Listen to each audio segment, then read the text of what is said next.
Hi all. People, Text and Voices എന്ന Kerala university semester 4 FIUGPയിലെ ഒരു പേപ്പറാണ് നമ്മൾ നോക്കാൻ പോകുന്നത്.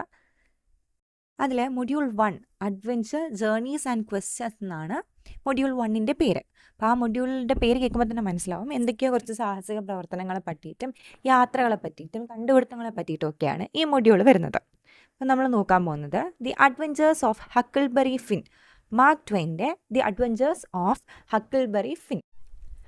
ലോക സാഹിത്യത്തിലെ വളരെ വിശ്വവിഖ്യാതമായിട്ടുള്ളൊരു വർക്കാണ് the adventures of Huckleberry Finn. നമുക്ക് ആദ്യം ഇതിൻ്റെ ഒരു ബാക്ക്ഗ്രൗണ്ടും പബ്ലിക്കേഷൻ ഡീറ്റെയിൽസും നോക്കാം. The adventures of Huckleberry Finn is a picaresque novel written by Mark Twain. അപ്പോൾ പിക്കറസ്കി നോവൽ എന്താണെന്ന് നമ്മൾ കുറച്ച് കഴിയുമ്പോഴത്തേക്കും നോക്കും. മാർക്ക് ട്വെയിൻ ആണ് ഓത്തർ എന്നുള്ള കാര്യം ഓർത്ത് വയ്ക്കുക.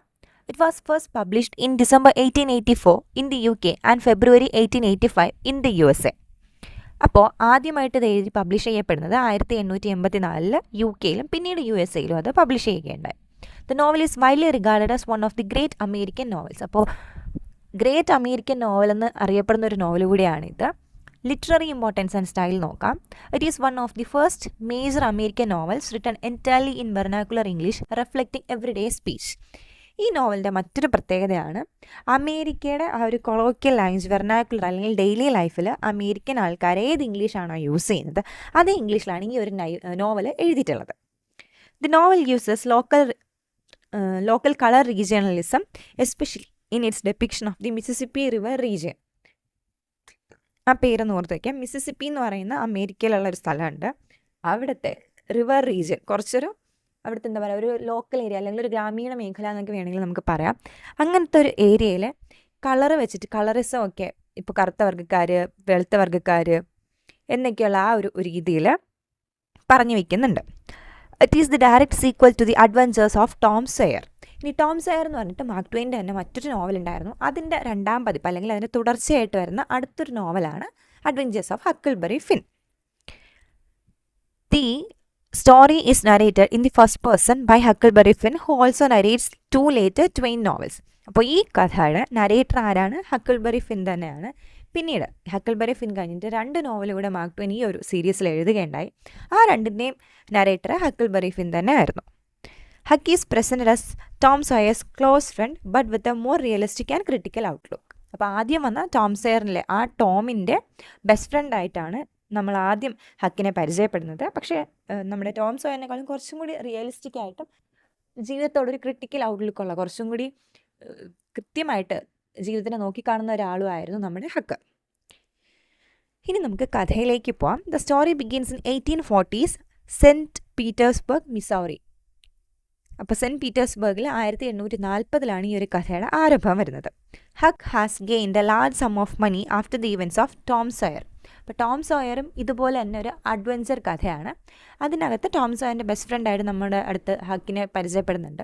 അപ്പോൾ ആ ടോം സോയർ തീരുന്ന സമയത്ത് ഹക്കിന് കുറച്ച് കാശൊക്കെ കിട്ടുന്നുണ്ട്. ഒരു വലിയൊരു ഹ്യൂജ് സം ഓഫ് മണി ഹക്കിന് സ്വന്തമായിട്ട് കിട്ടുന്നുണ്ട്. അപ്പോൾ ആ കഥ അവിടെ അവസാനിക്കുന്നു. ഈ പുതിയ കഥയിൽ തുടങ്ങുമ്പോഴത്തേക്കും ഇപ്പോൾ ഹക്കിൾബറി ഫിന്നിൻ്റെ കയ്യിൽ ആ ടോം സോയറുമായിട്ടുണ്ടായിരുന്ന ആ ഒരു അഡ്വഞ്ചറിൻ്റെ ഭാഗമായിട്ട് ലഭിച്ച കാശ് കയ്യിലുണ്ട്. The widow Douglas and her sister miss Watson became hugs guardians. അപ്പോൾ ഇപ്പോൾ കഥ നടക്കുന്ന സമയത്ത് ഒരു വിധവയായിട്ടുള്ള ഡഗ്ലസ് എന്ന് പറഞ്ഞ വിധവയും അവരുടെ അനിയത്തിയായിട്ടുള്ള മിസ് വാട്സണും ചേർന്ന് ഹക്കിൻ്റെ ഗാർഡിയന്മാരായിട്ട് മാറുന്നുണ്ട് അവർ. Huck dislike civilized life but stays because he wants to remain part of Tom Sawyer's gang. അപ്പോൾ നമ്മുടെ ഹക്ക് അത്രത്തോളം അങ്ങ് സിവിലൈസ്ഡ് ആയിട്ട് അല്ലെങ്കിൽ അടങ്ങി ഒതുങ്ങി ജീവിക്കാൻ, ഡിസിപ്ലിൻഡ് ആയിട്ട് ജീവിക്കാൻ ആഗ്രഹമില്ലാത്തൊരു കുട്ടിയാണ്. നമുക്കൊന്ന് അഡ്വഞ്ചറസ് ആയിട്ട് നടക്കണം എന്നൊക്കെയുള്ളൊരു ആഗ്രഹമുള്ളൊരു കുട്ടിയായിരുന്നു ഹക്ക്. പക്ഷെ അവിടെ നിന്നും പോകാൻ താല്പര്യമില്ല. കാരണം അവിടെ നിന്നും പോയി കഴിഞ്ഞാൽ ടോമിൻ്റെ ആ ഒരു ഗ്യാങ്ങുമായിട്ട് നിൽക്കാൻ പറ്റത്തില്ല. Huck's father Pap is an abusive alcoholic. Pop tries to steal Huck's money. അപ്പോൾ ഹക്കിൻ്റെ കയ്യിൽ ഇപ്പോൾ കുറച്ച് കാശുണ്ടായിരുന്നു എന്ന് പറഞ്ഞില്ലേ, ആ കാശ് അടിച്ചു മാറ്റാനാണ് ഹക്കിൻ്റെ സ്വന്തം അച്ഛൻ തന്നെ നിൽക്കുന്നത്. ഈ നമ്മുടെ ഹക്കിൻ്റെ അച്ഛൻ വന്നിട്ട് ഒരു ഭയങ്കര ആൽക്കഹോളിക്കാണ്, ഡ്രങ്ക്യാർഡാണ്. ഇപ്പം നമ്മുടെ ഹക്കിന് ഒരു 13-14 വയസ്സ് പ്രായമേ ഉള്ളൂ. അപ്പം അച്ഛൻ്റെ ഒരു സാന്നിധ്യമുണ്ട്. പക്ഷേ വളരെ വെള്ളം ഒഴിച്ച് എവിടെയെങ്കിലും കിടക്കുന്ന ഒരു മനുഷ്യനായിരുന്നു. അബ്യൂസീവ് ആയിരുന്നു, ഉപദ്രവിക്കുകയും ചെയ്യുമായിരുന്നു. എങ്ങനെയെങ്കിലും ഹക്കിൻ്റെ കയ്യിലുള്ള ഈ കാശ് അടിച്ചു മാറ്റണം എന്നുള്ളതായിരുന്നു പാപ്പിൻ്റെ ഒരു ലക്ഷ്യം. When he fails, Pap kidnaps Huck and imprisons him in a remote cabin. കാശ് മോഷ്ടിക്കാൻ പറ്റാതായപ്പോഴത്തേക്കും പാപ്പിൻ്റെ അടുത്തുനിന്ന് രക്ഷപ്പെടാൻ വേണ്ടിയിട്ടാണ് ഗാർഡിയൻസ് ആയിട്ട് ഈ മറ്റേ 2 സ്ത്രീകളുടെ കൂടെ ഹക്ക് നിൽക്കുന്നത്. പക്ഷേ ഒടുവിൽ എന്ത് ചെയ്യുന്നുണ്ട്, പാപ്പ് ഹക്കിനെ കിഡ്നാപ്പ് ചെയ്ത് ഒരു സ്ഥലത്ത് പൂട്ടിയിടുന്നുണ്ട്, ഇംപ്രിസൺ ചെയ്ത് പൂട്ടിയിടുന്നുണ്ട് ഒരു ക്യാബിൻ്റെ ഉള്ളിൽ. After Pap suffers delirium tremens and attempts to kill him, Huck fakes his own murder. അപ്പോൾ ഏറ്റവും കൂടുതൽ ദേഷ്യം വന്നിട്ട് പാപ്പ് കൊല്ലാനായിട്ട് ശ്രമിക്കുന്നുണ്ട്. പക്ഷേ അവിടെ നിന്നും രക്ഷപ്പെടാൻ വേണ്ടിയിട്ട് ഒരു ആൽക്കഹോൾ വിഡ്രോവൽ, ഈ ഡെലീറിയം ട്രെമനസ് എന്ന് പറയുന്നത് ഒരു മുഴുക്കുടിയൻ പെട്ടെന്ന് അയാൾക്ക് കുടിക്കാൻ കിട്ടാണ്ടായി കഴിഞ്ഞാൽ കുറേ ഒരു പ്രശ്നങ്ങൾ നേരിടുന്നുണ്ടാവും. ഹാലുസിനേഷൻസ് ഉണ്ടാവുക, ട്രെമേഴ്സ് വരിക, ദേഷ്യം വരിക, ഇങ്ങനെ ഒരു വിരക്തി ഉണ്ടല്ലോ, അതിൻ്റെ ഒരു ഡി അഡിക്ഷനിലേക്ക് എത്തുന്ന ആ ഒരു ഇതിൻ്റെ പുറത്താണ് നമ്മുടെ ഹക്കിനെ കൊല്ലാൻ വേണ്ടിയിട്ട് ശ്രമിക്കുന്നുണ്ട്. ദേഷ്യം വന്നിട്ടാണ്, അല്ലെങ്കിൽ സ്വന്തം മകനെ കൊല്ലണം താല്പര്യമില്ല, ഈ ഒരു ആൽക്കഹോളിക് ഇതിൻ്റെ വിഡ്രോവലിൻ്റെ ഭാഗമായിട്ടാണ്. പക്ഷെ അവിടെ നിന്നും ഹക്ക് അത്യാവശ്യം നല്ല ബുദ്ധിയുള്ള പയ്യനാണ്. അതുകൊണ്ട് എന്ത് ചെയ്തു, സ്വന്തം മർഡർ അവിടെ ഫേക്ക് ചെയ്തിട്ട് അവിടെ നിന്നും രക്ഷപ്പെടുന്നുണ്ട്. ജാക്സൺസ് ഐലൻഡ് എന്ന് പറയുന്ന സ്ഥലത്തേക്ക് രക്ഷപ്പെട്ട് പോകുന്നുണ്ട് Huck. On Jackson's Island Huck meets Jim, Miss Watson's enslaved man. അപ്പം ജാക്സൺസ് ഐലൻഡിൽ എത്തുമ്പോഴത്തേക്കും അവിടെ ആരുടെ, മിസ് വാട്സണും നേരത്തെ പറഞ്ഞ വിധവയുടെ വീടായിട്ടുള്ള ഡഗ്ലസിൻ്റെ അനിയത്തിയാണ് മിസ് വാട്സൺ. അവിടെ എത്തുമ്പോഴാണ് കാണുന്നത് ജിം എന്ന് പറയുന്ന മറ്റൊരു എൻസ്ലേവ്ഡ് ആയിട്ടുള്ളൊരു മാൻ. ഇപ്പോൾ അടിമയായിട്ട് വെച്ചിരിക്കുന്ന ഒരു കറുത്ത വർഗ്ഗക്കാരനാണ് ജിം. ആ ക്യാരക്ടറിന് ഓർത്ത് വെച്ചണം, Jim. Jim has run away after learning he would be sold. അപ്പോൾ അവിടെ നിന്നും ജിം രക്ഷപ്പെട്ട് വരികയാണ്. ഈ മിസ് വാട്സൺ കാശ് കിട്ടാൻ വേണ്ടിയിട്ട് ജിമ്മിനെ വിൽക്കാൻ തുടങ്ങുകയാണെന്ന് അറിഞ്ഞപ്പോൾ അവിടെ നിന്നും ഇറങ്ങി പോകുന്ന ആളാണ് നമ്മുടെ Jim. Jim has run away after learning he would be sold. Huck and Jim decide to travel down the Mississippi River to Cairo, Illinois to a free state. അപ്പോൾ ഇവർ രണ്ടുപേരും കൂടി ഇങ്ങനെ തീരുമാനിക്കുന്നത്, രണ്ടുപേരും സംസാരിക്കുമ്പോൾ ഒരാളെ വിൽക്കും എന്നുറപ്പായതുകൊണ്ട് ഇറങ്ങി വന്നതാണ്, ഒരാൾ ഇനി അവിടെ നിന്ന് കഴിഞ്ഞാൽ അച്ഛൻ കൊന്നുകളയും എന്നുറപ്പായതുകൊണ്ട് ഇറങ്ങി വന്ന ആളാണ്. അപ്പോൾ ഇവർ രണ്ടുപേരും കൂടെ ഇനി നമ്മൾ ഈ സ്ഥലത്ത് നിൽക്കേണ്ട, ഇവിടെ നിന്ന് രക്ഷപ്പെടാമെന്ന് പറഞ്ഞിട്ട് മിസിസിപ്പി റിവർ വഴി കെയ്റോ എന്ന് പറഞ്ഞ സ്ഥലത്ത്, ഇല്ലിനോസ് കെയ്റോ എന്ന് പറഞ്ഞ സ്ഥലത്ത് എത്തിക്കഴിഞ്ഞാൽ അവിടെ ഒരു ഫ്രീ സ്റ്റേറ്റ് ആണ്. അവിടെ ആർക്കും ആരെയും വിൽക്കാനും പറ്റില്ല, സുഖമായിട്ട് ജീവിക്കാം എന്നുള്ളൊരു ആഗ്രഹത്തിൻ്റെ പുറത്ത് ഇവരവിടെ നിന്നും ഒന്നിച്ച് രക്ഷപ്പെടാമെന്ന് തീരുമാനിക്കുന്നുണ്ട്. അങ്ങനെ ഇവർ മിസിസിപ്പി റിവറിലേക്ക് കയറുകയാണ്. അപ്പോൾ ആ റിവറിൽ വരുമ്പോഴത്തേക്കാണ് അവിടെ ഒരു ഫ്ലഡ് സംഭവിക്കുന്നുണ്ട്, പെട്ടെന്നൊരു വെള്ളപ്പൊക്കം. നമ്മൾ നോക്കുമ്പോഴേ കുറേ അഡ്വഞ്ചേഴ്സ് ഇങ്ങനെ വന്നുകൊണ്ടിരിക്കുകയാണ്. അപ്പോൾ എപ്പിസോഡ് ബൈ എപ്പിസോഡായിട്ട് അഡ്വഞ്ചേഴ്സ് വരുന്നു. അതുകൊണ്ട് തന്നെയാണ് നമ്മുടെ കഥയുടെ പേര് അഡ്വഞ്ചേഴ്സ് ഓഫ് ഹക്കിൾബെറി ഫിൻ എന്ന് പറയുന്നത്. അപ്പോൾ അവിടെ അവരൊരു റാഫ്റ്റ് എന്ന് പറയുമ്പോൾ ചങ്ങാടം കാണുന്നുണ്ട്. Then a floating house containing a dead man, Jim hides the body from Huck. അപ്പോൾ ഒരു ചങ്ങാടം വരുന്നുണ്ട്, അതിൻ്റെ ബാക്കിൽ നിന്ന് വെള്ളപ്പൊക്കത്തിൽ ഒലിച്ച് വരുന്ന ഒരു വീട് വരുന്നുണ്ട്. ആ വീടിനുള്ളിൽ ഒരു ഡെഡ് മാൻ്റെ ബോഡി ഉണ്ടാവും. അപ്പോൾ അത് കണ്ടിട്ട് നമ്മുടെ ജിമ്മിന് കുറച്ചും കൂടി പ്രായമുണ്ട്, ഹക്ക് കൊച്ചുകുട്ടിയല്ലേ, 14 വയസ്സിലേ ഉള്ളൂ, അവനത് കാണിക്കേണ്ടെന്ന് പറഞ്ഞിട്ട് ഒളിപ്പിച്ച് വെക്കാനൊക്കെ ജിമ്മ് ശ്രമിക്കുന്നുണ്ട്. Huck disguises himself as a girl and goes into town. അപ്പോൾ ഒരു സ്ഥലത്തെത്തി കഴിഞ്ഞപ്പോഴത്തേക്കും ഹക്ക് അവനൊരു ആൺകുട്ടിയാണ്, ഇങ്ങനെ രക്ഷപ്പെട്ട് വന്നതാണെന്ന് എഴുതി കഴിഞ്ഞാൽ അവനെ ആരെങ്കിലും പിടിച്ചു വയ്ക്കും, ഇത്തിരി പ്രായമല്ലേ ഉള്ളൂ. പക്ഷെ അവനൊരു പെൺകുട്ടിയുടെ രൂപത്തിൽ ടൗണിലോട്ട് പോകുന്നുണ്ട്. He learns from Judith Loftus that there is a reward for Jim's capture. Jim is suspected of killing Huck. Huck and Jim flee together on their raft. അപ്പോൾ ടൗണിൽ നമ്മുടെ ഹക്ക് വേഷം മാറി പെൺകുട്ടിയുടെ വേഷത്തിൽ ഒരു സ്ഥലത്തെത്തുമ്പോഴത്തേക്കും ജൂഡിത്ത് എന്ന് പറയുന്ന ഒരാളുടെ അടുത്തുനിന്ന് ഒരു ഇൻഫർമേഷൻ കിട്ടുന്നുണ്ട്. അതായത് എവിടെ നിന്നോ ഒരു ജിം ഇങ്ങനെ ഇറങ്ങി വന്നിട്ടുണ്ട്, അയാളെ പിടിച്ചു കൊടുക്കുന്നവർക്ക് നല്ല റിവാർഡ് കിട്ടും. ഇപ്പോൾ അയാളെ പിടിച്ചു കൊടുത്തു കഴിഞ്ഞാൽ പിടിച്ചു കൊടുക്കുന്ന ആളിന് കാശ് കിട്ടും, പ്രതിഫലം കിട്ടും. ഇനി മറ്റൊരു കാര്യം പറയുന്നത്, ഹക്ക് എന്ന് പറയുന്ന പയ്യൻ കൊല്ലപ്പെട്ടു, ഹക്കിനെ കൊന്നത് ജിം ആണെന്നാണ് വിശ്വസിക്കുന്നത്. അപ്പം ഇങ്ങനെ 2 ന്യൂസ് കിട്ടുന്നുണ്ട്. ഇവർ രണ്ടുപേരും എന്നാൽ ഒന്നിച്ചാണുള്ളത്, ജീവനോടെ ഉണ്ടെന്നും ജിം അല്ല കൊന്നതെന്നും ആർക്കും അറിയില്ല. അപ്പം നമ്മുടെ ഹക്കും ജിമ്മും ഇത് കേട്ട് പറഞ്ഞതിന് തിരികെ റാഫ്റ്റിലേക്ക് വരുന്നുണ്ട്. അവിടെ എത്തുമ്പോഴത്തേക്കും ഇനി അടുത്തൊരു വീണ്ടും ഒരു അഡ്വഞ്ചർ വരുന്നുണ്ട്. അവിടെ തീവ്സ് വരുന്നുണ്ട്, കുറച്ച് കള്ളന്മാർ വരുന്നുണ്ട്. അവരുടെ ഒരു സ്റ്റീം ബോട്ടുമായിട്ട് ഒരു മർഡർ പ്ലാൻ ചെയ്യാൻ വേണ്ടിയിട്ടാണ് അവിടെ വരുന്നത്. അവിടെ നിന്നും ഒരു എസ്കേപ്പ് സംഭവിക്കുന്നുണ്ട്. ഇങ്ങനെ ഇടയ്ക്കിടയ്ക്ക് കുഞ്ഞു രീതിയിൽ ഇവർ രക്ഷപ്പെട്ട് വരുന്നുണ്ട്. Huck tricks a watchman into trying to rescue the thieves but the steamboat sinks. അപ്പോൾ അവരുടെ കയ്യിലൊരു സ്റ്റീം ബോട്ടുണ്ട്. സ്റ്റീം ബോട്ട് എന്ന് പറയുമ്പോഴത്തേക്കും സ്റ്റീം വെച്ചിട്ട് ആവിയിൽ ഓടുന്ന ഒരു ബോട്ടാണ്, അത് മുങ്ങിപ്പോകുന്നുണ്ട്. Then Huck and Jim are separated in a fog. അപ്പോൾ മഞ്ഞ് മൂടിയിട്ട് ഹക്കും ജിമ്മും പരസ്പരം കാണാൻ പറ്റാത്ത രീതിയിലേക്ക് മാറിപ്പോകുന്നൊരവസരം വരുന്നുണ്ട്. Huck cruelly convinces Jim the separation was a dream. Jim is deeply hurt and Huck realizes Jim's emotional depth, apologizes, marking Huck's moral growth. അപ്പോൾ അങ്ങനെ പറഞ്ഞ് പറ്റിക്കുന്നുണ്ട്, ഇതൊരു ഡ്രീം ആണെന്നൊക്കെ പറഞ്ഞ് അയാൾ ആശ്വസിപ്പിക്കാനൊക്കെ ശ്രമിക്കുന്നുണ്ട്. നമ്മൾ സെപ്പറേറ്റഡ് ആയിട്ടില്ല, അങ്ങനെ ഇട്ടിട്ട് പോയതല്ല എന്നൊക്കെ പറയാൻ ശ്രമിക്കുന്നുണ്ട്. പക്ഷേ ജിമ്മ് വളരെയധികം ഹർട്ടായിപ്പോയി. നമ്മൾ ഒന്നിച്ച് നടന്നിട്ട് നീ എന്നെ ഇട്ടിട്ട് പോവുകയാണോ എന്നുള്ളൊരു തോട്ടിലേക്കൊക്കെ പോകുന്നുണ്ട്. അപ്പോൾ അവിടെ വെച്ച് തന്നെ ഹക്ക് അപ്പോളജൈസ് ചെയ്യുന്നുണ്ട്, ഞാൻ അങ്ങനെ പറ്റിക്കാൻ പാടില്ലായിരുന്നു, എന്നോട് ക്ഷമിക്കണം എന്ന്. അപ്പോൾ ഈ ഒരു മൊമെൻറ്റിൽ നമുക്ക് മനസ്സിലാവുന്നത് 14 വയസ്സേ ഉള്ളൂ എങ്കിലും ഹക്കിന് പെട്ടെന്നൊരു മോറൽ ഗ്രോത്ത് അവിടെ വന്നിട്ടുണ്ട്. Huck struggles with the idea of helping a runaway slave. അപ്പോൾ പിന്നീടാണ് ഹക്കിന് ഈ ഒരു മൊമെൻറ്റിലൊക്കെ എത്തിയപ്പോഴത്തേക്കും ഒരു പേടിയുണ്ട്, ഞാനൊരു അടിമേനെയാണ് ഈ ഹെൽപ്പ് ചെയ്യുന്നത്, അതും വീട് വിട്ട് ഓടി വന്ന ഒരു അടിമ, ഇയാളെ വിശ്വസിക്കാൻ കൊള്ളാവോ, അങ്ങനത്തേക്ക് ഒരു പേടിയൊക്കെ വരുന്നുണ്ട്. When slave catchers approach Huck lies to protect Jim. പക്ഷേ ആ ഒരു ഡൗട്ടൊക്കെ ഉണ്ടായിരുന്നുവെങ്കിലും തൊട്ട് മുന്നേ നമ്മുടെ ജിമ്മിൻ്റെ ഈ ഒരു ഇമോഷണൽ ഡെപ്ത് കണ്ടപ്പോഴേക്കും ഹക്ക് മാറി ചിന്തിക്കാൻ തുടങ്ങി. സ്ലേവ് ക്യാച്ചേഴ്സ് എന്ന് പറഞ്ഞിട്ടൊരു ഗ്രൂപ്പുണ്ട്, അതായത് അടിമകളായിട്ടുള്ള ഇതുപോലെ ഓടിപ്പോകുന്ന അടിമകളെ തിരികെ പിടിച്ചുകൊണ്ടുപോയി നല്ല രീതിയിൽ ഉപദ്രവിക്കുന്ന ഒരു ടീമാണ് സ്ലേവ് ക്യാച്ചേഴ്സ്. അവർ വന്ന് നോക്കുമ്പോഴേക്കും ഹക്ക് നുണ പറയുന്നുണ്ട്, ജിം ഇവിടെ ഇല്ല എന്ന് നുണ പറഞ്ഞ് അവരെയൊക്കെ അയക്കുന്നുണ്ട്. Huck and Jim realize they have passed Cairo. അപ്പോൾ അവർ ഈ ഒരു മൊമെൻറ്റിനോടകം കെയ്റോ എത്തിയിട്ടുണ്ടായിരുന്നു. ഈ വരുന്ന യാത്രയുടെ ഇടയിൽ കുറേ അഡ്വഞ്ചേഴ്സൊക്കെ അങ്ങനെ കഴിഞ്ഞു. Unable to go up river they continue south. പക്ഷേ അവർക്ക് കെയ്റോയിൽ എത്തിയിട്ട് അവരുദ്ദേശിച്ച വേറൊരു സ്ഥലത്തേക്ക് പോകാൻ പറ്റിയില്ല, അതുകൊണ്ട് തന്നെ അവർ സൗത്തിലേക്ക് തന്നെ വീണ്ടും പോയി. Huck is separated again and taken by the Grangerfords. അപ്പോൾ വീണ്ടും ഇവർ പൊയ്ക്കൊണ്ടിരിക്കുന്നതിൻ്റെ ഇടയിൽ ഹക്കും ജിമ്മും സെപ്പറേറ്റഡ് ആയി. ഹക്കിനെ ഗ്രേഞ്ചർ ഫോർട്സ് എന്ന് പറയുന്ന ഒരു ഫാമിലി എടുത്തുകൊണ്ട് പോകുന്നുണ്ട്.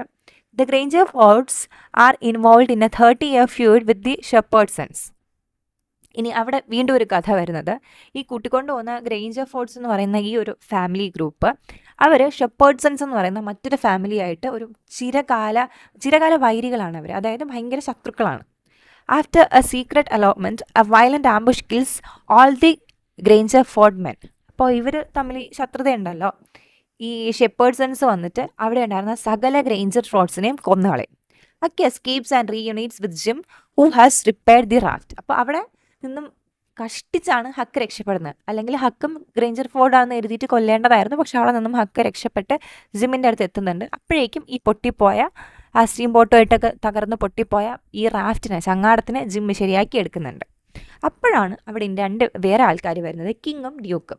കിങ് എന്ന് പറയുമ്പോൾ രാജാവ്, ഡ്യൂക്ക് എന്ന് പറയുമ്പോൾ രാജാവിൻ്റെ തൊട്ട് താഴെയുള്ള റാങ്കുള്ള ആളാണ് duke. 2 conmen join them, one claims to be king, the other a duke. പക്ഷെ പിന്നീടാണ് നമ്മൾ മനസ്സിലാക്കുന്നത് ഇവർ ശരിക്കുള്ള രാജാവും ഡ്യൂക്കും ഒന്നുമല്ല, അവർ 2 കോൺമെൻസ് ആണ്. കോൺമെൻ എന്ന് പറയുമ്പോൾ കള്ളത്തനത്തിലൂടെ അല്ലെങ്കിൽ വേഷം കെട്ടി ആൾമാറാട്ടം നടത്തുന്ന 2 പേരായിരുന്നു. അവർ രാജാവാണെന്നും ഡ്യൂക്കാണെന്നും പറഞ്ഞ് ആൾമാറാട്ടം നടത്തി ഇവരുടെ കൂടെ കൂടുന്നുണ്ട്. They involve Huck and Jim in various camps. അപ്പോൾ അവരുടെ കൂടെയുള്ള പല കള്ളത്തരത്തിലും ജിമ്മിനെയും ഹക്കിനെയും അവർ കൂട്ടുന്നുണ്ട്. They cheat townspeople through fake performances. They attempt to steal an inheritance by impersonating relatives of Peter Wilks. ഇനി അടുത്ത് അവരുടെ കൂടെ നടക്കുന്ന കുറേ കഥകൾ വരുന്നുണ്ട്. അതിൽ ഓർത്തിരിക്കേണ്ട ഒരു സാധനം എന്ന് പറയുന്നത്, ഒരു പീറ്റർ വിൽക്സിൻ്റെ അടുത്ത് പോയിട്ട് അയാളുടെ സ്വത്തെല്ലാം കിട്ടാൻ വേണ്ടിയിട്ട് റിലേറ്റീവ്സിൻ്റെ മുന്നിൽ പോയിട്ട് അയാളാന്ന് പറഞ്ഞിട്ട് അഭിനയിക്കുന്നുണ്ട്. Then Huck tries to save the money for Wilks nieces. അപ്പോൾ അവിടെ എത്തുമ്പോൾ അത് മനസ്സിലാക്കിയിട്ട് ഈ വിൽക്സ് എന്ന് പറയുന്ന ആളുടെ പീറ്റർ വിൽക്സിൻ്റെ നീസസിന്, അനന്തരാവകാശികൾക്ക് കൊടുക്കാൻ വേണ്ടിയിട്ടൊക്കെ ഹക്ക് ശ്രമിക്കുന്നുണ്ട്. The king and Duke R exposed. അപ്പോൾ പിന്നീട് ഇവർ കിങ്ങോ അല്ല ഡ്യൂക്കോ അല്ല എന്നുള്ള കാര്യം എക്സ്പോസ്ഡ് ആവുന്നുണ്ട്. പക്ഷെ അതിൻ്റെ ഇടയിൽ ഈ 2 കോൺമെൻറ്റും കൂടെ ഒരു പരിപാടി ചെയ്യും. ജിം എന്ന് പറയുന്നത് ഒരു വല്ലാത്ത അവസ്ഥയാണ്. കറുത്ത വർഗ്ഗക്കാരനായതുകൊണ്ട് അയാളെ എല്ലാവർക്കും വാങ്ങാൻ പറ്റും എന്നൊരു രീതിയാണ് കഥയിൽ കാണിക്കുന്നത്. അപ്പോൾ ഈ കിങ്ങായിട്ടും ഡ്യൂക്കായിട്ടും അഭിനയിക്കുന്ന ഇവർ 2 പേരും കൂടി ചേർന്നിട്ട് ജിമ്മിനെ ഈ പെൽപ്സ് എന്ന് പറയുന്ന ഫാമിലിക്ക് വിൽക്കാനായിട്ട് ശ്രമിക്കുന്നുണ്ട്. മറ്റൊരു ഫാമിലിക്ക് വിറ്റ് ആ കാശ് വാങ്ങിയിട്ട് രക്ഷപ്പെടാനായിട്ട് ശ്രമിക്കുന്നുണ്ട്. Huck decides to rescue Jim even though he believes it will send him to hell. അവിടെ പോയിട്ട് ജിമ്മിനെ രക്ഷിക്കാൻ നമ്മുടെ ഹക്ക് പോകുന്നുണ്ട്. പക്ഷേ അതിൻ്റെ ഇടയിൽ ഹക്കിന് അറിയാം ഇങ്ങനെ ഞാൻ രക്ഷിക്കുന്നുണ്ട്, മേ ബി ഞാൻ നരകത്തിൽ പോകാനുള്ള സാധ്യതയുണ്ടെന്ന്. The Phelps mistake Huck for their nephew Tom. When Tom arrives he pretend to be Sid. Tom insist on elaborate and unnecessary escape plan. Jim is captured while helping injured Tom. അപ്പോൾ അതിൻ്റെ ഇടയിൽ വേറെ ഒരു confusion സംഭവിക്കുന്നുണ്ട്. ആ Phelps കുടുംബക്കാർ നോക്കുമ്പോഴത്തേക്കും ഹക്കിനെ കാണുമ്പോഴേക്കും അത് അവരുടെ ബന്ധുവായിട്ടുള്ള ടോം ആണെന്ന് വിചാരിക്കും. അപ്പോൾ ടോം അവിടെ എത്തുമ്പോഴത്തേക്കും ടോം എന്ത് ചെയ്യും, ടോം സിദ്ധ് എന്ന് പറഞ്ഞിട്ട് വേറൊരു കുട്ടിയായിട്ട് അഭിനയിക്കും. ഇത് കുറച്ച് കൺഫ്യൂസിങ് ആണ്. അപ്പോൾ ഒരു വീട്ടിലെത്തിക്കഴിഞ്ഞു. അവർ നോക്കുമ്പോഴത്തേക്കും അവർ കണ്ടിട്ടില്ലാത്ത, എന്നാൽ അവിടെ ആ സമയത്ത് എത്തുമായിരുന്ന ഒരു പയ്യനുണ്ടായിരുന്നു. അവൻ്റെ പേര് ടോം എന്നായിരുന്നു. അപ്പോൾ ആ ടൈമിൽ ഹക്ക് നമ്മുടെ ജിമ്മിനെ രക്ഷിക്കാനായിട്ട് അവിടെ എത്തുന്നു. കാണുമ്പോഴത്തേക്കും ഹക്ക് വന്നിട്ട് ടോം ആണെന്നിവരെ തെറ്റിദ്ധരിക്കുന്നുണ്ട്. പക്ഷെ പിന്നീട് ടോം വരുമ്പോഴത്തേക്കും ടോമിന് മനസ്സിലായി ഇവിടെ എന്തോ സംഭവിച്ചിട്ടുണ്ട്, എൻ്റെ പേരിൽ ഏതോ ഒരുത്തിന് ഇവിടെ നേരത്തെ വന്നിട്ടുണ്ടെന്ന് കരുതിയിട്ട് ടോം വേറൊരാൾ, സിദ്ധ് എന്ന് പറയുന്ന വേറൊരു നെഫിയായിട്ട് അവിടെ അഭിനയിച്ചങ്ങ് നിൽക്കുന്നുണ്ട്. Tom insist on an elaborate and unnecessary escape plan. അപ്പോൾ അവിടെ നിന്നും ടോം വേറൊരു എസ്കേപ്പ് പ്ലാനൊക്കെ ഇവർക്ക് വേണ്ടിയിട്ട് കണ്ടെത്തി കൊടുക്കും. അപ്പോൾ അവിടെ വെച്ചിട്ട് ജിമ്മി പിടിക്കപ്പെടുന്നുണ്ട്. ഹക്കിനെ രക്ഷിക്കാൻ നോക്കുന്നതിൻ്റെ ഇടയിൽ ടോമിന് ഒരു ഇഞ്ചുറി വരുന്നുണ്ട്. അതിൽ നിന്നും ഹെൽപ്പ് ചെയ്യാൻ നോക്കുന്നതിൻ്റെ ഇടയിൽ ജിമ്മിനെ വീണ്ടും പിടിക്കപ്പെടുന്നുണ്ട്. Then aunt Polly arrives and reveals Huck and Tom's real identities. അതിൻ്റെ ഇടയിൽ അവിടെ ആൻഡ് പോളി എന്ന് പറയുന്ന വേറൊരു ക്യാരക്ടർ വരുന്നുണ്ട്. അവർ വന്നിട്ട് പറയും, നോക്കുമ്പോഴത്തേക്കും 2 പിള്ളേരുണ്ട്, ഇത് ടോം എന്ന് പറഞ്ഞിട്ട് ഹക്കിനെ കാണിക്കും, ഇത് സിദ്ധ് എന്ന് പറഞ്ഞിട്ട് ടോമിനെ കാണിക്കും. അപ്പോൾ ആൻറ്റി പറഞ്ഞു കൊടുക്കും, അല്ല ഇവനല്ല ടോം എന്ന് പറഞ്ഞിട്ട് കാര്യം പറഞ്ഞു കൊടുക്കും. അപ്പോൾ സംഭവിക്കുന്ന മറ്റൊരു കാര്യമാണ്, Miss Watson has died and freed Jim in her will. നമ്മുടെ ഹക്കിൻ്റെ ഗാർഡിയനായിട്ടുണ്ടായിരുന്ന മിസ് വാട്സൺ ഉണ്ടല്ലോ, മിസ് വാട്സൺ ആണ് ജിമ്മിനെ വിൽക്കാനായിട്ട് തീരുമാനിച്ചിരുന്നത്. അവർ മരിക്കുന്നുണ്ട്. മാത്രമല്ല അവരുടെ വില്ലിൽ ജിം ഒരു ഫ്രീ സ്ലേവ് ആണ്, ഇനി ഒരിക്കലും എൻ്റെ അടിമയല്ല, അയാൾ ഫ്രീ ആണ് എന്ന് എഴുതി വയ്ക്കുന്നുണ്ട്. അപ്പോഴേക്കുമാണ് ടോം ഒരു കാര്യം പറയുന്നത്. Tom admits he knew Jim was free but wanted adventure. അപ്പോഴാണ് നമ്മുടെ ടോം പറഞ്ഞു കൊടുക്കുന്നത്, എനിക്കറിയാമായിരുന്നു ജിമ്മ് ഫ്രീ ആണെന്നോ, ജിമ്മിനെ ഫ്രീ ആക്കി എന്നുള്ള കാര്യം എനിക്കറിയായിരുന്നു എന്ന് പറഞ്ഞു കൊടുക്കുന്നുണ്ട്.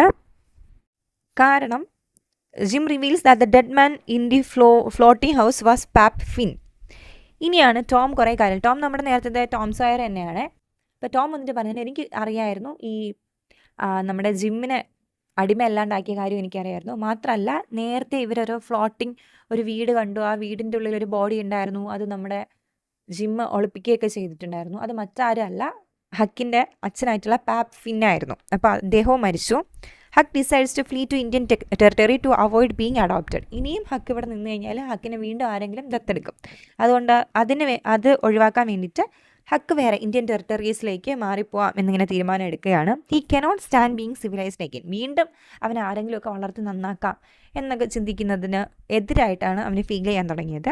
So the novel ends with Huck choosing freedom over society's rules. സൊസൈറ്റിയുടെ റൂളൊന്നും ഞാൻ നോക്കുന്നില്ല എന്ന് പറഞ്ഞിട്ട് അവിടെ നിന്ന് ഉപേക്ഷിച്ചിട്ട് സ്വന്തമായിട്ട് ഇൻഡിപെൻഡൻസിലേക്കും മോറൽ ഗ്രോത്തിലേക്കും ഹക്ക് പോകുന്നിടത്താണ് കഥ അവസാനിക്കുന്നത്. അപ്പോൾ കുറേ പ്ലോട്ടുള്ളൊരു കഥയാണ്. നിങ്ങളൊന്നും കൂടി കേട്ട് നോക്കിക്കഴിഞ്ഞാൽ നിങ്ങൾക്ക് ക്ലിയർ ആവും. മുഴുവൻ കാര്യങ്ങൾ ഓർമ്മയില്ലെങ്കിലും എന്തെങ്കിലുമൊക്കെ ഓർമ്മയുണ്ടായാൽ മതി. നമുക്കിവിടെ അഡ്വെഞ്ചറിനാണ് ഒരു ഇമ്പോർട്ടൻസ് കൊടുക്കുന്നത്. നമുക്ക് ജസ്റ്റ് ഒന്ന് ആ തീംസ് നോക്കിപ്പോവാം. ഒന്നാമത്തെ തീമായിട്ട് വരുന്നത് ഫ്രീഡം വേഴ്സസ് സിവിലൈസേഷൻ. സോ ഇവിടെ സൊസൈറ്റി മുഴുവനായിട്ടും ഹക്കെന്ന് പറയുന്ന ഈ പയ്യനെ സിവിലൈസ് ചെയ്യാൻ ശ്രമിക്കുന്നുണ്ട്. കുറേ റൂൾസും മതം പഠിപ്പിക്കാനും അനുസരണ പഠിപ്പിക്കാനും ഒക്കെ ശ്രമിക്കുന്നുണ്ട്. പക്ഷേ അതിൽ നിന്നും എല്ലാം മാറി വരുന്ന ഒരു സമയത്താണ് ഹക്ക് തികച്ചും സിവിലൈസ്ഡ് ആയിട്ട് മാറുന്നത്. അപ്പോൾ അവൻ്റെ യഥാർത്ഥത്തിൽ അവനെ എവിടെ നിന്നാണോ അവൻ വളർന്നുകൊണ്ടിരുന്നത് ആ സ്ഥലം അവനൊരു ജയിലും. പക്ഷേ അവിടെ നിന്ന് മാറി അവൻ പ്രകൃതിയിലേക്ക് ഇറങ്ങുമ്പോഴാണ് ഫ്രീഡം അനുഭവിക്കുന്നത്. നിങ്ങളിതൊന്ന് സ്ക്രീൻഷോട്ട് ചെയ്യുകയോ ഒന്ന് വായിച്ചു വയ്ക്കുകയോ ചെയ്താൽ മതി. ഇവിടെ ഒന്ന് പോസ് ചെയ്തിട്ട് നമുക്ക് രണ്ടാമത്തെ തീം നോക്കാം. സ്ലേവറി റേസിസമാണ് രണ്ടാമത്തെ തീമായിട്ട് വരുന്നത്. സ്ലേവറി എന്തുമാത്രം ക്രൂരമാണെന്നും അതെങ്ങനെയാണ് ആൾക്കാരെ മനുഷ്യജീവികളെ ഒരു മൃഗത്തിന് തുല്യമാക്കുന്നത്, അത്രയും തരം താഴ്ത്തുന്ന ലെവലിലോട്ട് പോകുന്ന കാര്യമാണ് സ്ലേവറി. സ്ലേവറിനെ വളരെ നോർമലായിട്ട് കാണിക്കുന്നത് ഇൻഹ്യൂമനാണ്, മനുഷ്യന്മാർക്ക് നിരക്കുന്നൊരു പരിപാടി അല്ല എന്നാണ് മാർക്ക് ട്വെയിൻ ഇതിനകത്ത് വരച്ച് കാണിക്കുന്നത്. അപ്പോൾ ജിമ്മിൻ്റെ ക്യാരക്ടറിലോടുകൂടി നമുക്ക് മനസ്സിലാകുന്നുണ്ട് റേസിസം എന്തുമാത്രം ഈ ഒരു കാലഘട്ടത്തിൽ അവിടെ ഉണ്ടായിരുന്നു എന്നുള്ളത് മനസ്സിലാവുന്നുണ്ട്. ഇനി ഒരു മോറൽ ഗ്രോത്ത് അഥവാ കമ്മിങ് ഓഫ് ഏജ് എന്ന് പറയുന്നൊരു സാധനം. ഇതാണ് നേരത്തെ പറയാൻ പിക്കാരസ്കി നോവൽ. ഒരാൾ കുഞ്ഞുനാൾ മുതൽ അയാളുടെ ഒരു ജേണി, അതിപ്പോൾ മാനസികമായിട്ട് ഒരു മെച്യൂർ പേഴ്സൺ, ഒരു വളരെ ഹാപ്പി ലൈഫ് അല്ലെങ്കിൽ ഈസി ഗോയിങ് ലൈഫായിട്ടുണ്ടായിരുന്ന ഒരാൾ മെച്യൂർ ലൈഫിലേക്ക് മാറുന്ന ഒരു കഥ. അതിനാണ് നമ്മൾ ഈ ബിൽഡിംഗ് സ്ട്രോമൻ എന്ന് പറയുന്നത്. കമ്മിങ് ഓഫ് ഏജ് സ്റ്റോറി എന്നാണ് ഇതിനെ പറയുന്നത്. ഒരാളുടെ മെച്യൂരിറ്റി വരുന്നത്. ഇപ്പോൾ Huck matures morally by choosing to help Jim even when he believes it is sinful. അപ്പോൾ അടിമകളെ സഹായിക്കുന്നത് നരകത്തിലെത്തിക്കും എന്നറിഞ്ഞിട്ട് പോലും ജിമ്മിനെ സഹായിക്കാൻ ഹക്ക് തയ്യാറാവുന്നുണ്ട്. അപ്പോൾ ഇതിനാണ് നമ്മൾ ഈ ഒരു കമ്മിങ് ഓഫ് ഏജ് എന്ന് പറയുന്നത്. അദ്ദേഹത്തിൻ്റെ ഒരു ഫേമസ് ഡിസിഷൻ പറയുന്നുണ്ട് ഇവിടെ നമ്മുടെ ഹക്ക് പറയുന്നത്, all right then I will go to hell. So ഞാനിപ്പോൾ ഒരു അടിമയെ സഹായിച്ച് ഞാൻ എവിടെ പോവും, നരകത്തിൽ പോകും, എന്നാലും കുഴപ്പമില്ല, ഞാൻ നരകത്തിൽ പൊക്കോളാം എന്ന് പറയുന്നുണ്ട്. ഇനി നമ്മൾ അടുത്തൊരു തീം നോക്കിക്കഴിഞ്ഞാൽ individual conscience versus social values. ഇവിടെ ഒരു മനുഷ്യന് ഒറ്റയ്ക്കുള്ള വ്യക്തിഗതമായിട്ടുള്ള ഒരു കോൺഷ്യസ്, ഒരു ബോധവും എന്നാൽ സൊസൈറ്റിയുടെ വാല്യൂവുമായിട്ട് അതിനെ ചേർന്ന് നിൽക്കുന്നതിൻ്റെ ഒരു വ്യത്യസ്തത. ഇപ്പോൾ ഹക്കിന് ഈ സോഷ്യൽ കണ്ടീഷനിങ് വേണ്ട, ഞാൻ ഒറ്റയ്ക്ക് ജീവിച്ചോളാം, അല്ലെങ്കിൽ അടിമകളൊന്നും അങ്ങനെ മാറ്റി നിർത്തേണ്ട ആളല്ല എന്നുള്ളൊരു ബോധം വന്നു. പക്ഷേ സൊസൈറ്റിക്ക് ആ ഒരു ബോധം അപ്പോഴും വന്നിട്ടില്ല. ഇനി ഫ്രണ്ട്ഷിപ്പ് ആൻഡ് ലോയൽറ്റി വരുന്നുണ്ട്. ഹക്കിൻ്റെയും ജിമ്മിൻ്റെയും ഒരു ഫ്രണ്ട്ഷിപ്പ് ഇവിടെ വളരെ നമുക്ക് നോക്കിക്കാണാൻ പറ്റും നല്ലൊരു സംഭവമായിട്ട് വരുന്നുണ്ട്. അവരുടെ ഒരു ഷെയർഡ് ഹാർഡ്ഷിപ്സ്, രണ്ടുപേരും ഒരു സ്ഥലത്ത്, ഇപ്പോൾ ജിമ്മ് കറുത്ത വർഗ്ഗക്കാരനാണ്, അടിമയാണ്. ഹക്കാണെങ്കിൽ വെളുത്തൊരു പയ്യനാണ്, അമേരിക്കൻ സിറ്റിസൺ തന്നെയാണ്. പക്ഷേ അവനെ എന്ത് ചെയ്യാൻ നോക്കുന്നുണ്ട്, അവനെ ഒരു അടിമയാക്കാനാണ് അവന് നോക്കുന്നവർ ശ്രമിക്കുന്നത്. അപ്പോൾ അവരുടെ ആ ഒരു ഫ്രണ്ട്ഷിപ്പും ലോയൽറ്റിയും വരുന്നുണ്ട്. ഇനിയിപ്പോൾ നരകത്തിൽ പോയാലും സാരമില്ല, ജിമ്മിനെ ഞാൻ ഹെൽപ്പ് ചെയ്യും. ജിമ്മും തിരിച്ച് വളരെ ഊണ്ടടാവുന്ന സമയത്ത് പോലും തിരിച്ച് ഹക്കിനെ പ്രൊട്ടക്റ്റ് ചെയ്യാൻ ശ്രമിക്കുന്നുണ്ട്. ഇനി സൊസൈറ്റിയുടെ ഒരു ഹിപ്പോക്രസി വരുന്നുണ്ട്. സിവിലൈസ്ഡ് എന്ന് കരുതുന്ന ആൾക്കാരാണ് സ്ലേവ് ഓണേഴ്സായിട്ട് വരുന്നത്, അടിമകളാക്കുന്ന ആൾക്കാർ. പക്ഷേ ഒരു അടിമയ്ക്ക് പോലും മനുഷ്യനെ സഹായിക്കണം എന്നുള്ളൊരു മൈൻഡ് ഉണ്ട്, അടിമയ്ക്കാവട്ടെ ചെറിയൊരു പയ്യനാവട്ടെ. അപ്പോൾ ആ ഒരു സൊസൈറ്റിയുടെ ഹിപ്പോക്രസി വരുന്നുണ്ട്. ഇനി അപ്പിയറൻസും റിയാലിറ്റി. കുറേ ക്യാരക്ടേഴ്സ് അവരെ നമ്മൾ അപ്പിയറൻസ് വെച്ചിട്ട് നമ്മൾ അവരെ ബഹുമാനിക്കണം എന്ന് കാണിക്കുന്നുണ്ട്. പക്ഷേ ഇൻ റിയാലിറ്റി അവരാണ് ഈ കഥയിലെ ഏറ്റവും മോശപ്പെട്ട മനുഷ്യരായിട്ട് വരുന്നത്. ഇനി നമുക്ക് ചോദിക്കാൻ സാധ്യതയുള്ളൊരു കാര്യമാണ്, ഈ ഒരു നോവലിലെ അഡ്വെഞ്ചറസ് എലമെൻറ്റ്സ് എന്തൊക്കെയാണ്? അപ്പോൾ അതിൽ കുറേ അഡ്വെഞ്ചറസ് എലമെൻറ്റ്സ് ഉണ്ട്. നമുക്ക് പെട്ടെന്ന് ഒന്നോ രണ്ടോ ഓർക്കാൻ ഉള്ളത് നോക്കിപ്പോവാം. ഹക്ക് അച്ഛൻ്റെ അടുത്ത് നിന്നും എസ്കേപ്പായി പോകുന്നത്, അപ്പോൾ സ്വന്തം മരണം തന്നെ അവിടെ ഫേക്ക് ചെയ്തിട്ടാണ് അവിടെ നിന്നും വരുന്നത്. അപ്പോൾ അത് ഒന്നാമത്തെ ഒരു കാര്യം. ആ എസ്കേപ്പ് എന്ന് പറയുന്ന ഒരു അഡ്വെഞ്ചറായിരുന്നു. പിന്നെ life on the Mississippi river. ഇവർ ഈ ഒരു നമ്മുടെ നോവൽ തുടങ്ങി ഒരു പകുതി വരെയും ഇവർ ഈ ഒരു നദിയിലൂടെ എങ്ങനെ ആ ഒരു ചങ്ങാടത്തിൽ ജീവിച്ച് ആൾക്കാരുടെ കണ്ണ് വെടിച്ച് പോകുന്നു എന്നുള്ളതാണ്. അപ്പോൾ അതും ഒരു വലിയൊരു അഡ്വെഞ്ചറായിരുന്നു. പിന്നെ ക്രിമിനൽസിനെ കാണുന്നുണ്ട്, കുറേ സ്ട്രേഞ്ചേഴ്സിനെ കാണുന്നുണ്ട്, അതിൻ്റെ ഇടയിൽ പെൺകുട്ടിയായിട്ട് നടക്കുന്നുണ്ട്. ഇതെല്ലാം അഡ്വെഞ്ചേഴ്സ് തന്നെയാണ്. ഇനി വേറെയും വയലൻറ്റ് കോൺഫ്ലിക്ട്സ് വരുന്നുണ്ട്. നേരത്തെ ഒരു കുടുംബത്തിൻ്റെ കാര്യം പറഞ്ഞു, ഗ്രേഞ്ചർ ഫോർട്ട്സും ഷെപ്പേർഡ്സൺസും. അപ്പോൾ അവർ രണ്ടുപേരും പരസ്പരം വളരെ സിവിലൈസ്ഡ് ആയിട്ടുള്ള ഒരു സൊസൈറ്റിയിലുള്ള ആൾക്കാർ പരസ്പരം തല്ലിക്കൊല്ലുകയാണ് ആൾക്കാർ, അതൊക്കെ വരുന്നുണ്ട്. പിന്നെ കിങ്ങും ഡ്യൂക്കായിട്ട് വരുന്ന ആൾക്കാർ, അവരുടെ സ്കീംസ്, ഇത്രയും കാര്യങ്ങളെങ്കിലും ഒന്ന് ഓർത്ത് വയ്ക്കുക. പിന്നെ അവസാനം ആ മറ്റൊരു കുടുംബത്തിലെത്തിയിട്ട് അവിടുത്തെ ആളായിട്ട് ഒരു ഡിസ്ഗൈസ് നടത്തുന്നുണ്ട്, അവിടുത്തെ കുട്ടിയാണെന്ന് പറഞ്ഞിട്ട് നിൽക്കുന്നത്. അപ്പം അതുമൊക്കെ നമ്മുടെ ഈ ഒരു കഥയ്ക്കകത്ത് അഡ്വെഞ്ചറസ് എലമെൻറ്റ്സ് ആയിട്ട് വരുന്നുണ്ട്. ഇത്രയും ഒന്ന് നോക്കി വയ്ക്കുക. കുറച്ച് കൺഫ്യൂസിങ് ആണ്, വലിയൊരു നോവലിൽ നമ്മളിങ്ങനെ ചുരുക്കി പറയുന്നുണ്ട്. ഒന്നും കൂടി കേട്ട് നോക്കുക, സംശയമുള്ള ഏതെങ്കിലും ഭാഗം ഉണ്ടെങ്കിൽ. എന്നിട്ട് സംശയം ഉണ്ടെങ്കിൽ ചോദിക്കുക, നമുക്ക് കമൻസിൽ അത് ഡിസ്കസ് ചെയ്യാം. മനസ്സിലായി കാണുമെന്ന് വിചാരിക്കുന്നു. Thank you.